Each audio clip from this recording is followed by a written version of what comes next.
Welcome to P news. ముందుగా headlines చూద్దాం. కుప్పం అభివృద్ధికి సమగ్ర యాక్షన్ ప్లాన్ సిద్ధం చేయండి.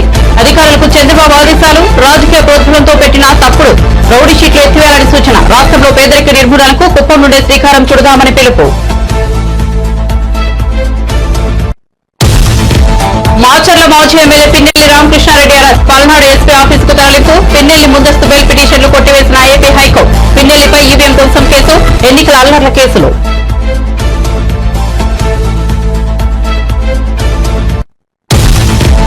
అధికారంలో ఉన్నప్పుడు ఒకలా, ప్రతిపక్షంలో ఉన్నప్పుడు మరోలా జగన్ మాట్లాడుతున్నారన్న పయ్యావుల కేశవ్. జగన్ ఫ్లోర్ లీడర్ మాత్రమేనని, ప్రతిపక్ష నేత కాదన్న మంత్రి. మొత్తం సభ్యులో 10వ వంతు ఉంటేనే ప్రతిపక్ష నేత హోదా ఇస్తారంటూ వ్యాఖ్య. పార్లమెంట్ లో రాహుల్ గాంధీ, ప్రధాని మోదీ మధ్య ఆసక్తికర సన్నివేశం. ఓ బిర్లాకు స్వాగతం పలుకుతూ మోదీ, రాహుల్ గాంధీ కరచాలనం. లోక్సభలో ఇండియా కూటమి తరఫున విపక్ష నేతగా రాహుల్ గాంధీ. దీంతో పార్లమెంట్ లో స్పెషల్ అట్రాక్షన్ గా మారిన కాంగ్రెస్ అగ్రనేత.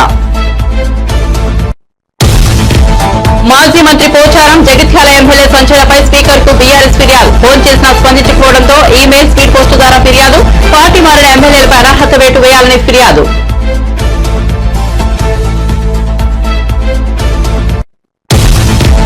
ప్రతిపక్ష హోదాపై స్పీకర్ కు జగన్ లేఖ రాయడంపై కడప ఎమ్మెల్యే మాధవిరెడ్డి ఆగ్రహం. 6 ఎమ్మెల్యేలను పీకేస్తే టీడీపీకి ప్రతిపక్ష హోదా పోతుందన్న వ్యాఖ్యలు మర్చిపోయామని నిలదీత. జగన్ ఇప్పటికైనా అధికార ప్రాంతం నుంచి బయటకు రావాలని వ్యాఖ్య.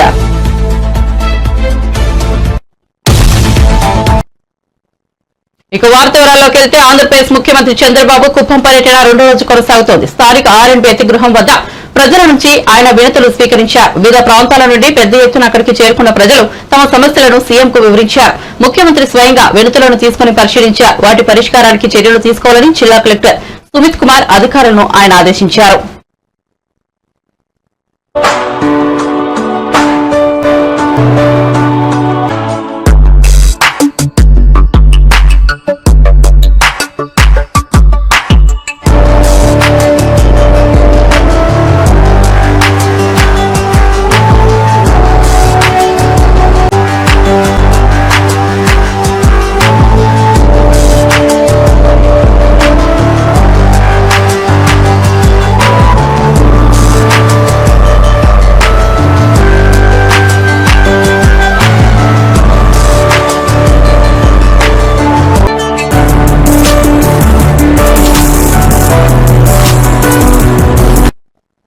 మాచర్ల మాజీ ఎమ్మెల్యే పిన్నెల్లి రామకృష్ణారెడ్డిని పోలీసులు అరెస్ట్ చేశారు. ముందస్తు బెయిల్ పిటిషన్లను హైకోర్టు కొట్టివేయడంతో పోలీసులు పిన్నెల్లి రామకృష్ణారెడ్డిని పోలీసులు అరెస్ట్ చేశారు.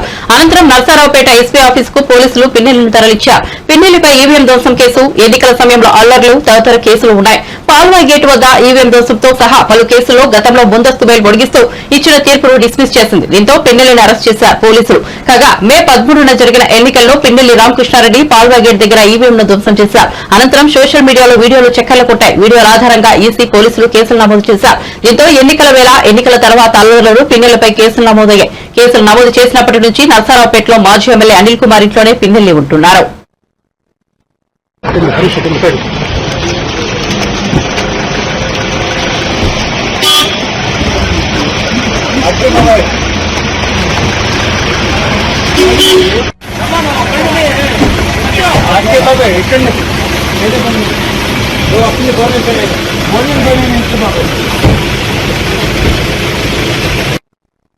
పార్లమెంట్ లో లోక్సభ స్పీకర్ ఎన్నికల సందర్భంగా ప్రధాని మోదీ, కాంగ్రెస్ అగ్రనేత రాహుల్ గాంధీ మధ్య ఆసక్తికర సన్నివేశం చోటు చేసుకుంది. 18వ లోక్సభ స్పీకర్ గా ఎన్నికైన ఓం బిర్లాకు స్వాగతం పలుకుతూ మోదీ, రాహుల్ గాంధీ కరచాలనం చేసుకున్నారు. ఇక లోక్సభలో ఇండియా కూటమి తరఫున విపక్ష నేతగా రాహుల్ గాంధీ ఎన్నికైన విషయం తెలిసిందే. దీంతో పార్లమెంట్ లో ఆయన స్పెషల్ అట్రాక్షన్ గా మారారు. మొన్నటి వరకు గుబురు గడ్డంతో కనిపించిన ఆయన ట్రిమ్ చేయించి కొత్తగా కనిపిస్తున్నారు. ఎంపీగా ప్రమాణ స్వీకారానికి కూడా టీషర్ట్ ధరించి వచ్చిన రాహుల్ ట్రెడిషనల్ పొలిటీషియన్ గెటప్ లో ఆకట్టుకున్నారు. తెల్లటి కుర్తా పైజామాలో వచ్చిన ఆయన్ను కాంగ్రెస్ ఎంపీలతో పాటు మిగతా పార్టీల నాయకులు కూడా ఆసక్తిగా గమనించారు. To come up and occupy the chair.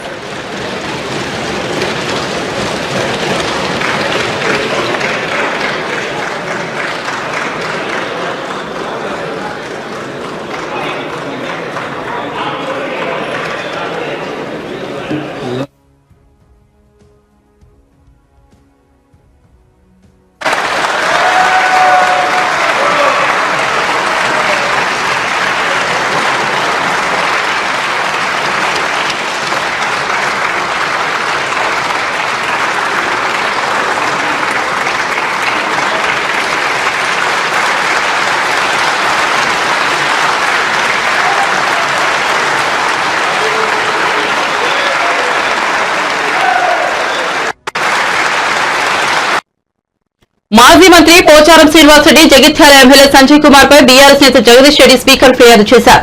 Speaker కు ఫోన్ చేసినా స్పందించకపోవడంతో ఆయన ఈమెయిల్, స్పీడ్ పోస్టు ద్వారా వారిపై ఫిర్యాదు చేశారు.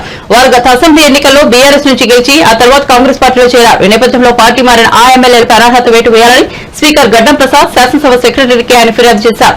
ఇది వరకు పార్టీ మారిన దానం నాగేందర్, కడియం శ్రీహరి, తెల్లం వెంకట్రావులపై కూడా ఫిర్యాదు చేశారు. బీఆర్ఎస్ పార్టీ బీఫామ్ పైన గెలిచిన శాసనసభ్యులు గౌరవనీయులు మాజీ స్పీకర్, మాజీ మంత్రివర్యులు బాన్సువాడ శాసనసభ్యులుగా గెలిచిన పోచారం శ్రీనివాసరెడ్డి గారు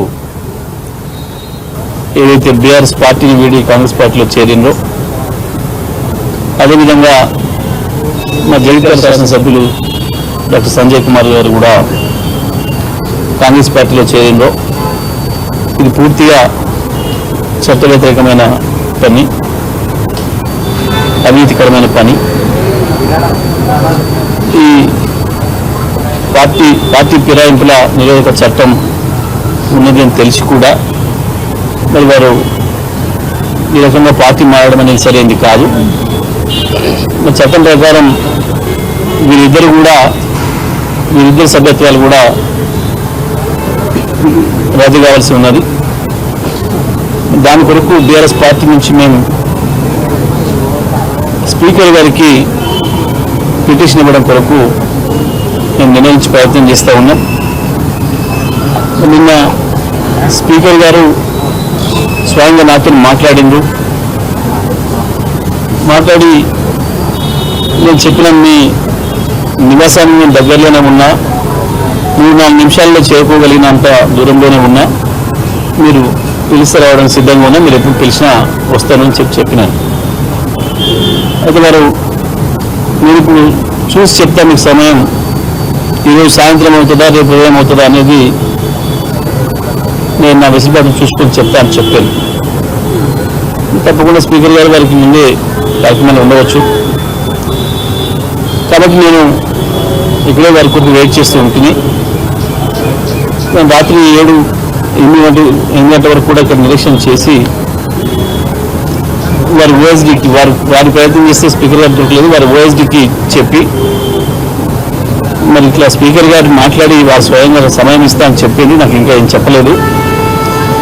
మరి రాత్రి అయింది, కనీసం మరి రేపు ఏమైనా ఏ సమయం ఇస్తారో ఒకసారి తెలుసుకొని చెప్పండి అని చెప్పడం జరిగింది. మళ్ళీ ఈరోజు ఉదయం నుంచి కూడా నేను ప్రయత్నం చేస్తూనే ఉన్నా. మరి ఇంతకుముందు 1 గంటన్నర క్రితం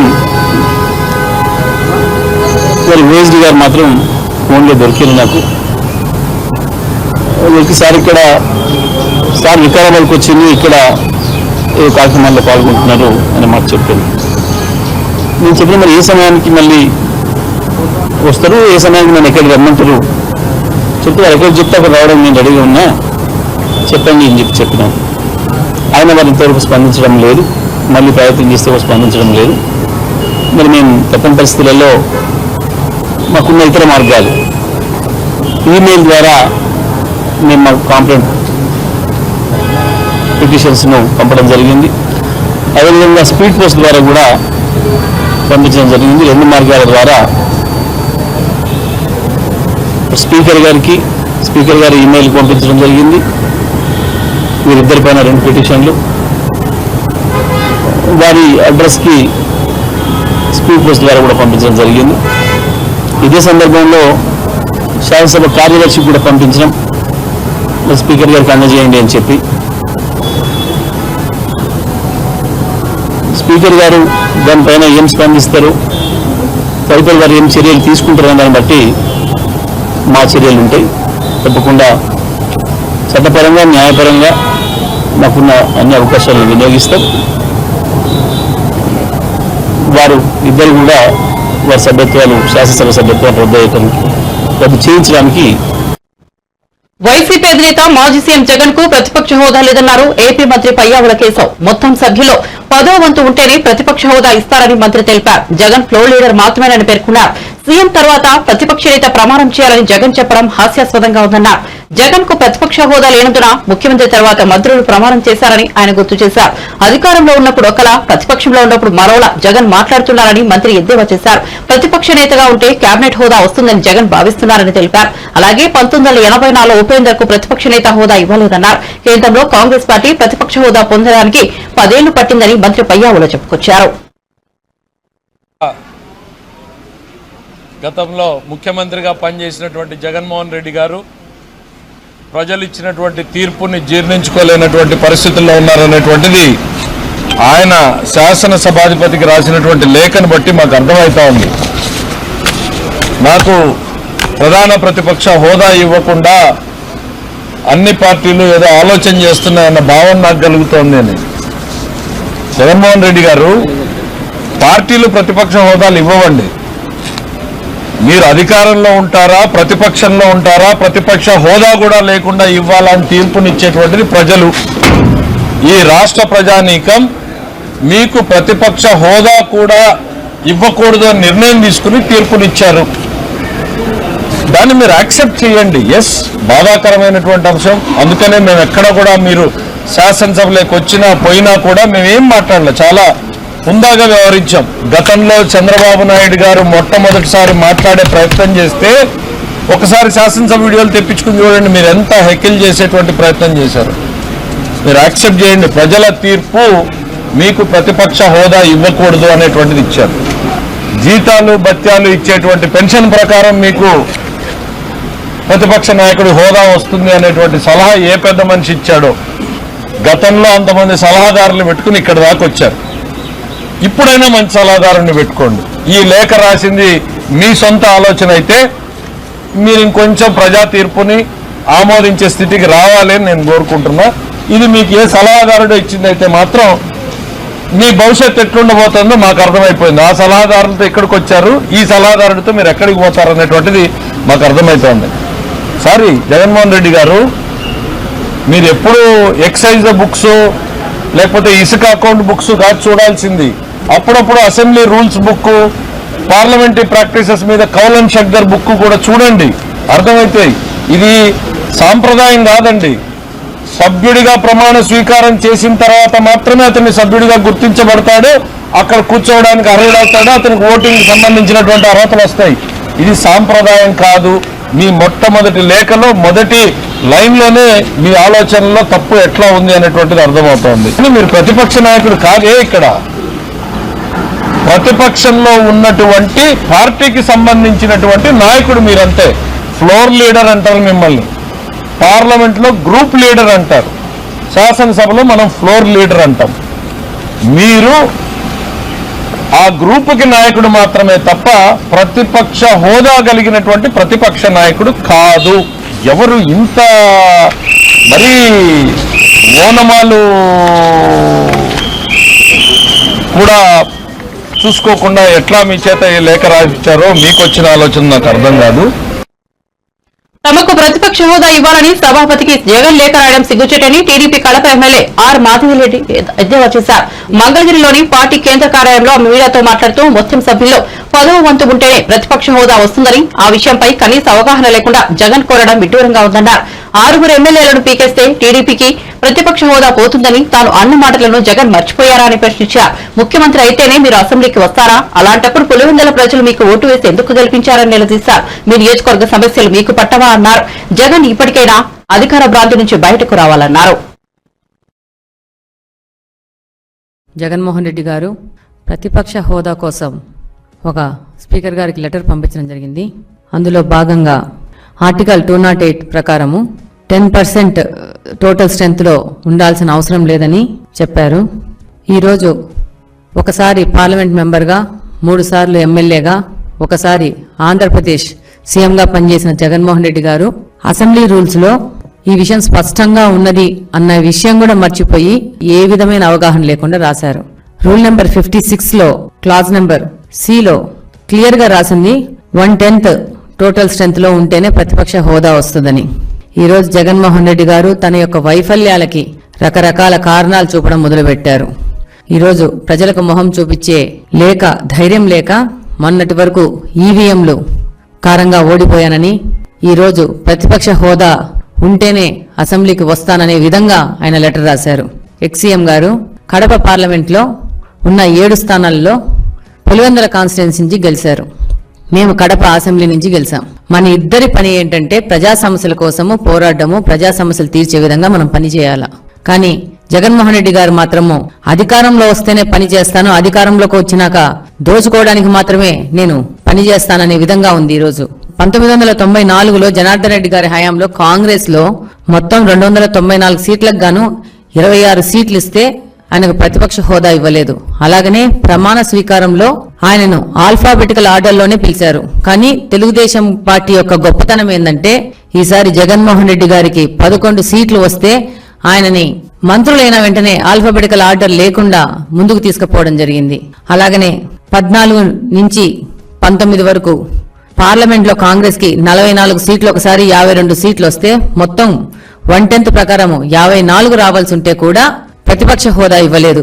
ఇది భారత రాజ్యాంగం ప్రకారం ఉన్న రూల్. ఈ రోజు జగన్మోహన్ రెడ్డి గారి కోసం రాజ్యాంగాన్ని మార్చి రాస్తారనుకుంటున్నారు. ఆయన ఇన్ని రోజులు 5 సంవత్సరాలు రాజారెడ్డి రాజ్యాంగం ప్రకారము ఆయన కొత్త రాజ్యాంగము, కొత్త చట్టాల ప్రకారము ఆంధ్రప్రదేశ్ ని నాశనం చేశారు. ఇప్పుడు ప్రజల దగ్గరికి వెళ్లి మొహం చూపించుకోలేక రూల్స్ అనేటివి మార్చి కొత్త రాజ్యాంగం రాస్తేనే నేను వస్తాను, అప్పుడే నేను పోరాడతాను ప్రజా సమస్యలకు అని చెప్పేసి ఈయన ప్రయత్నిస్తున్నారు. సాంఘిక సంక్షేమ శాఖ మంత్రిగా డోలా బాల వీరాంజనేయ స్వామి బాధ్యతలు చేపట్టారు. ముందుగా ప్రత్యేక పూజలు చేసి ఆయన సచివాలయ 3వ బ్లాక్ లో సాంఘిక సంక్షేమ సచివాలయాలు వాలంటీర్ల శాఖ మంత్రిగా బాధ్యతలు స్వీకరించారు. ఆయన అభివృద్ది సంక్షేమమే ధ్యేయంగా పనిచేస్తామన్నారు. సింగరాయకొండ అంబేద్కర్ గురుకులంలో గతంలో రద్దు చేసిన సీట్లు పునరుద్ధరిస్తూ సంతకం చేశారు.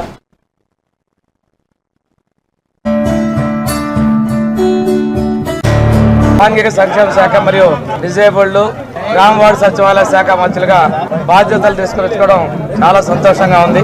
మా ముఖ్యమంత్రి వర్యులు శ్రీ నారా చంద్రబాబు నాయుడు గారు నా మీద ఉంచినటువంటి బాధ్యతల్ని సమర్థవంతంగా నిర్వహించి ఏదైతే నా శాఖలో చాలా మందికి ప్రభుత్వం నుంచి అవసరాలు ఉన్నాయి, వీళ్ళందరికీ కూడా సేవ చేసే విధంగా ప్రభుత్వం స్టాండర్డ్స్ ప్రకారం వాళ్ళందరికీ కూడా అన్ని అందించే విధంగా చర్యలు చేపడతామని చెప్పి తెలియజేసుకుంటూ ఈరోజు మొదటిగా 3 సంతకాలు సోషల్ వెల్ఫేర్ డిపార్ట్మెంట్ లో, అదేవిధంగా డిజేబుల్ డిపార్ట్మెంట్ నుంచి ఒకటి ఈరోజు సిగ్నేచర్ చేయడం జరిగింది. ఒక ముఖ్య విషయం ఏంటంటే 2014-19 ముందు తెలుగుదేశం ప్రభుత్వంలో నారా చంద్రబాబు నాయుడు గారు ముఖ్యమంత్రిగా ఉన్నప్పుడు కొన్ని గురుకుల పాఠశాలలో అదనంగా సీట్లు ఇవ్వడం జరిగింది. గత ప్రభుత్వంలో జగన్మోహన్ రెడ్డి ముఖ్యమంత్రిగా ఉన్నప్పుడు ఈ గురుకుల పాఠశాలలో సీట్లు రద్దు చేశారు. ఇది రాష్ట్ర వ్యాప్తంగా సుమారు 1600 వరకు ఉన్నాయి.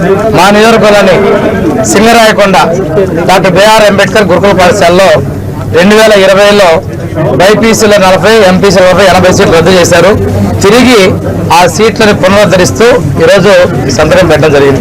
బాపట్ల జిల్లా పర్చూరు నియోజకవర్గంలోని నాగులపాలెం గురుకుల పాఠశాలలో పైలట్ ప్రాజెక్టు కింద విద్యార్థులకి సోలార్ ప్రాజెక్టు ద్వారా వేడి నీళ్లు, హాట్ వాటర్ అందించే విధంగా పైలట్ ప్రాజెక్ట్ ని చేపడుతూ 15 లక్షల రూపాయలతోటి ప్రాజెక్ట్ ని మంజూరు చేయడం జరిగింది. అదేవిధంగా నాగులపాలెంలోనే 9 లక్షల రూపాయలతోటి పాఠశాలకు సరఫరా చేసే కూరగాయలు, పండ్లు, గుడ్లు, ఇతర సామాగ్రిని భద్రపరచుకోవడం కోసం ప్రత్యేకంగా కోల్డ్ స్టోరేజ్ రూమ్ ఒకటి డిజైన్ చేయడం, ఇది కూడా పైలట్ ప్రాజెక్ట్ కింద 9 లక్షల రూపాయలతోటి మంజూరు చేయడం జరిగింది. ఫీజు రీయింబర్స్మెంట్ పథకం కింద ఏజెన్సీ సోషల్ వెల్ఫేర్ డిపార్ట్మెంట్ నుంచి ఈ ఎస్సీ, ఎస్టీ, బీసీ వీళ్ళందరూ కూడాను మైనార్టీలు కలిపి 2505.56 కోట్ల రూపాయలని, ఎస్సీ విద్యార్థులకి 131.82 కోట్ల రూపాయలని గత ప్రభుత్వంలో బకాయిలు పెట్టడం జరిగింది. వీటన్నిటిని చెల్లించాల్సినటువంటి పరిస్థితులు ఉన్నాయి. ఆ రోజు ప్రభుత్వం దళితులకి, ఎస్సీలకి, బీసీలకి అన్ని చేసాం, నవరాత్రులు అన్నారు. ఈరోజు వాస్తవాలు చూస్తుంటే వాళ్ళకి ఇవ్వాల్సినటువంటి ట్యూషన్ ఫీజులు 2505.56 కోట్ల రూపాయలు ఉన్నాయి. సర్టిఫికేట్లు తీసుకోలేని పరిస్థితి, పాస్ అయినా కానీ ఈ రోజుకి ఇవ్వలేని పరిస్థితి, బకాయిలు చేయలేనుందా ఆ పిల్లలు చాలా ఇబ్బందులు పడుతూ ఉన్నారు. అదేవిధంగా వసతి నిర్వహణ రుసుము కింద ఎంటీఎఫ్ కింద మొత్తం 23-24 వరకు ఉన్నటువంటి బకాయిలు 895 కోట్ల రూపాయలు ఉన్నాయి. గత ప్రభుత్వం పేదల్ని మోసగిచ్చి మభ్యపెట్టి 3575.22 కోట్ల రూపాయలని బకాయిలుగా పెట్టి మభ్యపెట్టింది. దీనికి తగినట్లుగానే ప్రజలు తీర్పు ఇవ్వడం జరిగింది.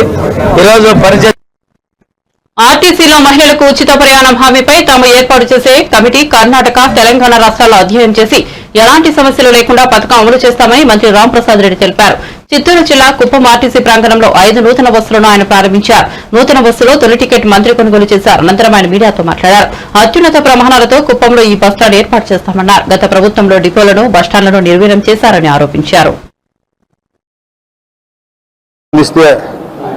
ప్రజలు సంతోషంగా ఉంటారో, ప్రజలకు మెరుగుగా అలాగే అందుబాటులోకి తెచ్చేదానికి ప్రయత్నించే ఉద్దేశంతో కుప్పం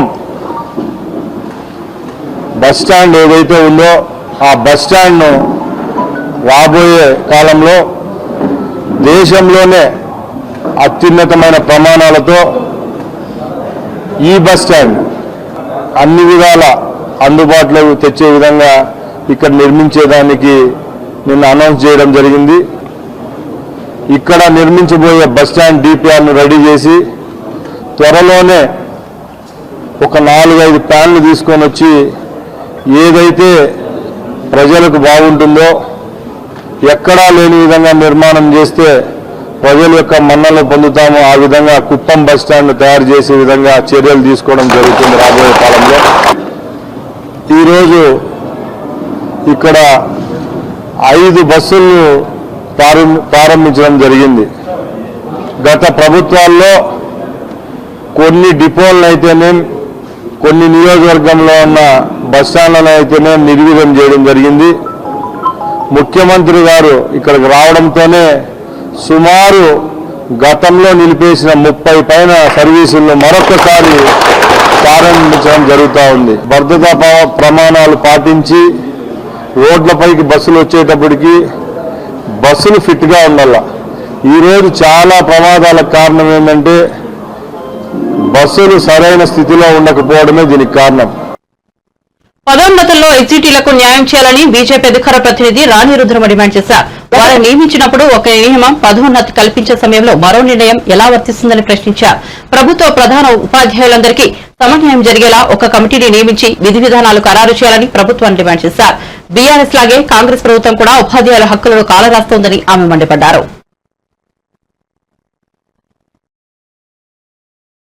జీవో 2, జీవో 3 ఉపాధ్యాయులకు అన్యాయం చేసేటటువంటి జీవోలు. ఆ జీవోలను రద్దు చేసి పాత జీవోలు జీవో 11, జీవో 12 అని అమలు చేయాలి అని చెప్పి వాళ్ళు ఏదైతే కోరుతున్నారో వాటిని కనీసం పరిశీలించేటటువంటి పరిస్థితిలో కూడా రేవంత్ రెడ్డి గారి ప్రభుత్వం లేదు. మీకు పార్టీ ఫిరాయింపుల కోసం ఉన్నటువంటి సమయం, మీ పార్టీ నాయకులు రాహుల్ గాంధీ గారు, సోనియా గాంధీ గారు, మల్లికార్జున్ ఖర్గే గారు ఢిల్లీలో ఒక డయాస్ మీద నిలబడి మీ పార్టీ మేనిఫెస్టోను రిలీజ్ చేసి పాంచన్యాయ సూత్రాలని చెప్పి ప్రజలకు చెప్పి పక్క పార్టీలో గెలిచినటువంటి అభ్యర్థులు ఇతర పార్టీలకు వెళితే వాళ్ళ అభ్యర్థిత్వాన్ని రద్దు చేయాలి, వాళ్ళని డిస్క్వాలిఫై చేయాలి అని చెప్పి మీరు మీ పాంచజన్య సూత్రాలలో పెట్టింది. వాటిని కూడా కాలదన్ని ఇవాళ నియమాలు నిబంధనలు ఏమీ లేకుండా మీరు తెలంగాణ రాష్ట్రంలో పక్క పార్టీలలో గెలిచినటువంటి వాళ్ళను జాయిన్ చేసుకునేటందుకు మీకు సమయం ఉన్నది. వాటికి ఏ నియమాలుండయి, వాటికి ఏ నిబంధనలు ఉండయి, మీరు మాట్లాడిన మాటలకు విలువ ఉండదు. మరి వాళ్ళ ప్రభుత్వ ఉద్యోగులకు ఇచ్చేటటువంటి ప్రమోషన్ల విషయంలో మాత్రం మీకెందుకు సమయం సరిపోతలేదు? మీరెందుకు వాటి గురించి ఆలోచిస్తలేరు? నిజంగానే కొత్త జీవో ప్రకారం మేము చేస్తున్నామని మీరు చెప్తే ఆ జీవోలను రద్దు చేసి ఎస్జీటీలుగా అపాయింట్ అయినటువంటి టీటీసీ చదువుకున్నటువంటి వాళ్లకు, బిఎడ్ చదువుకున్నటువంటి వాళ్లకు అందరికీ కూడా ప్రమోషన్ల విషయంలో సమన్యాయం చేయాలి అనేటువంటి సోయి ముఖ్యమంత్రి గారికి ఎందుకు లేదు అని మేము అడుగుతున్నాం. గత 10 సంవత్సరాలుగా ప్రమోషన్లు లేవు. ఇవాళ మీరేదో ఇస్తాము అని ఒక ఆశ చూపిండ్రు వాళ్లకు. మరి ఆ ఇచ్చే ఆశ చూపినటువంటి క్రమంలో సమన్యాయం చేయండి. ఈ విడత పోతే మళ్ళా ఎన్నేళ్లకు వాళ్లకు ఆ ప్రమోషన్లు వస్తాయో, ఇప్పుడు కూడా వస్తాయో రావో కూడా తెలియదు. 29-30 సంవత్సరాలుగా ఒక పోస్టులో నియమించబడ్డటువంటి ఉపాధ్యాయుడు ఎస్జిటిగా అదే పోస్ట్ లో ఉన్నారు ఇప్పటి వరకు కూడా. మరి దీన్నంతా చూడడానికి ముఖ్యమంత్రి గారికి వెసులుబాటు లేదు. విద్యాశాఖ మంత్రి తెలంగాణ రాష్ట్రంలో కావాలి అని మీరు విద్యాశాఖ మంత్రిని అపాయింట్ చేయరు. వాళ్ళ సమస్యలు మొరబెట్టుకుందాము అని అంటే డిస్ట్రిక్ట్ ఎడ్యుకేషన్ ఆఫీసర్ కావాలి జిల్లాల. మీరు డిఈఓలను అపాయింట్ చేయరు. మండల స్థాయిలో వెళ్ళి చెప్పుకుందామంటే అక్కడ ఎంఈఓ కావాలి. మీరు ఎంఈఓలను అపాయింట్ చేయరు. బళ్ళల్లోనన్నా టీచర్లు మరి ఎట్లా చేద్దాం సార్ అని మాట్లాడుకుందామంటే స్కూల్లో ప్రిన్సిపాల్ ఉండాలి. ఆడ ప్రిన్సిపాల్లు లేరు. ఆఖరికి ఊడ్చి తుడిచే స్కావెంజర్స్ కూడా లేరు. అంటే ఈ దిక్కు దివారం లేని విద్యాశాఖలో ప్రమోషన్ల విషయంలో కూడా మీరు అన్యాయం చేయటం వల్ల ఇవాళ ఆ ప్రమోషన్ల విషయంలో అన్యాయం జరిగి అవేమన్నా ఆగిపోతే కూడా మళ్ళా ఖాళీ కావాల్సినటువంటి 11,000 పోస్టులు ఆగిపోతాయి. ఈ వీళ్ళకు ప్రమోషన్లు వస్తేనే అవి ఖాళీ కావాలి. అవి ఖాళీ అయితే మీరు మళ్ళా ఫిలప్ చేయాలి. ఇది ఇంటర్లింక్ అయినటువంటి సమస్య. నిరుద్యోగులకు ఉద్యోగాలు రావాలన్నా, విద్యాశాఖలో టీచర్ల భర్తీ పూర్తి కావాలన్నా, దానికి ఇవాళ ప్రమోషన్స్ ఇచ్చే విషయంలో కూడా సమన్యాయం చేసి ప్రమోషన్స్ లో, ట్రాన్స్ఫర్స్ లో మీరు నీతిగా వ్యవహరిస్తే పాఠాలు చెప్పేటటువంటి ఉపాధ్యాయుల గోసపుచ్చుకోకుండా ఇవాళ సమాజ హితం కోసం 100% అక్కడ టీచర్స్ ఉండాలి అని అంటే మీరు ఇప్పటి నుంచే దాన్ని ఒక క్రమశిక్షణతోటి, చిత్తశుద్ధితోటి, విలువలతోటి, కొద్దిగా శ్రద్ధతోటి చేయాలని చెప్పి రేవంత్ రెడ్డి గారికి మేము సూచిస్తున్నాం. ఉపాధ్యాయుల ప్రమోషన్ల విషయంలో ఖచ్చితంగా వాళ్ళు అడుగుతున్నటువంటి పాత జీవోలు వాటినే అనుసరంగా చేసి కొత్త జీవోలను రద్దు చేసేటటువంటి విషయంలో మీరు ఒక కమిటీని వేసి సమీక్ష చేయాలని చెప్పి భారతీయ జనతా పార్టీ తరఫున టీచర్లందరికీ కూడా. బులెటిన్ ముగించే ముందు హెడ్లైన్స్ మరోసారి చూద్దాం. కుప్పం అభివృద్ధికి సమగ్ర యాక్షన్ ప్లాన్ సిద్ధం చేయండి, అధికారులకు చంద్రబాబు ఆదేశాలు. రాజకీయ ప్రోత్సాహంతో పెట్టిన తప్పుడు రౌడీ షీట్లు ఎత్తివేయాలని సూచన. రాష్ట్రంలో పేదరిక నిర్మూలనకు కుప్పం నుండే శ్రీకారం చుడతామని పిలుపు.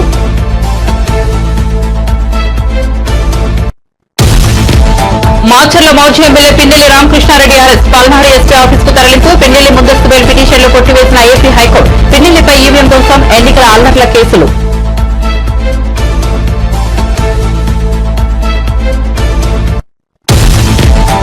అధికారంలో ఉన్నప్పుడు ఒకలా, ప్రతిపక్షంలో ఉన్నప్పుడు మరోలా జగన్ మాట్లాడుతున్నారన్న పయ్యావుల కేసు. జగన్ ఫ్లోర్ లీడర్ మాత్రమేని ప్రతిపక్ష నేత కాదన్న మంత్రి. మొత్తం సభ్యులు 10వ వంతు ఉంటేనే ప్రతిపక్ష నేత హోదా ఇస్తారంటూ వ్యాఖ్యలు. పార్లమెంట్ లో రాహుల్ గాంధీ, ప్రధాని మోదీ మధ్య ఆసక్తికర సన్నివేశం. ఓ బిర్లాకు స్వాగతం పలుకుతూ మోదీ, రాహుల్ గాంధీ కరచాలనం. లోక్సభలో ఇండియా కూటమి తరఫున విపక్ష నేతగా రాహుల్ గాంధీ. దీంతో పార్లమెంట్ లో స్పెషల్ అట్రాక్షన్ గా మారిన కాంగ్రెస్ అగ్రనేత. మాజీ మంత్రి పోచారం, జగిత్యాల ఎమ్మెల్యే సంజయ్లపై స్పీకర్ కు బీఆర్ఎస్ ఫిర్యాదు. ఫోన్ చేసినా స్పందించకపోవడంతో ఈమెయిల్, స్పీడ్ పోస్ట్ ద్వారా ఫిర్యాదు. పార్టీ మారిన ఎమ్మెల్యేలపై అనర్హత వేటు వేయాలని ఫిర్యాదు.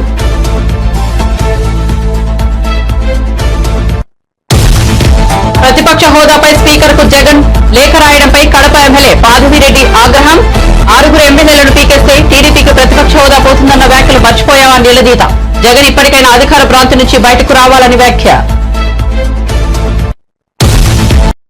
మరిన్ని అప్డేట్స్ కోసం చూస్తూనే ఉండండి టీ న్యూస్.